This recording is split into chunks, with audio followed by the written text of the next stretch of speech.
মধুচন্দ্রিমা নয়, বেবি মুনে মালদ্বীপ গিয়েছিলেন কাঞ্চন শ্রীময়ী। বিমানে কি ঘটেছিল অন্তঃসত্ত্বা শ্রীময়ীর সঙ্গে? বন্ধুরা, বিস্তারিত জানতে ভিডিওটি না টেনে শেষ পর্যন্ত দেখতে থাকুন।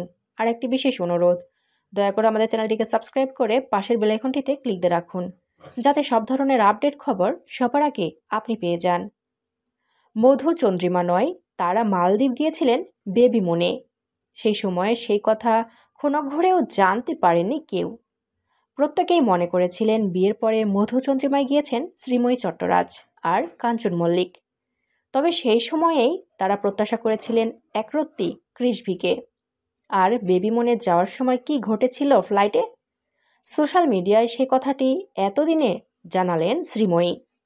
আজকে সোশ্যাল মিডিয়ায় একটি ছবি শেয়ার করে নিয়েছেন শ্রীময়ী। না, নিজের ছবি নয়, একটি খাবার ট্রের ছবি। সেখানে রয়েছে একটি আপেল, একটি কলা, খেজুর, মখানা ও 2 ধরনের বিস্কিট। আর তার সঙ্গে রয়েছে একটি কার্ড। সেখানে লেখা হবু মায়ের উদ্দেশ্যে, আশা করি আমাদের সঙ্গে সফর করে আপনার ভালো লেগেছে।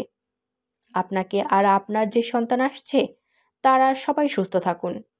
আপনার মাতৃত্বের যাত্রা শুভ ও সুন্দর হোক। শ্রীময়ীর বড় ভালো লেগেছিল সেই লেখাটি। ফ্রেমবন্দি করে রেখেছিলেন তিনি।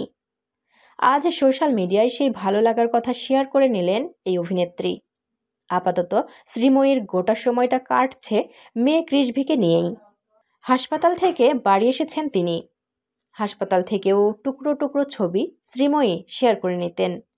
সেখানে তিনি জানিয়েছিলেন কাঞ্চন তার ঠিক কতটা খেয়াল রাখছেন, কতটা কেয়ার করছেন, পাশে থাকছেন। কাঞ্চনের সঙ্গে একটি ছবি হাসপাতাল থেকে শেয়ার করে নিয়েছিলেন তিনি। লিখেছিলেন, সেই মানুষটা যে বিবাহের আগে আমার সমস্ত খারাপ এবং ভালো মুহূর্তে আমার পাশে ছিল, একজন ভালো বন্ধুর মতোই।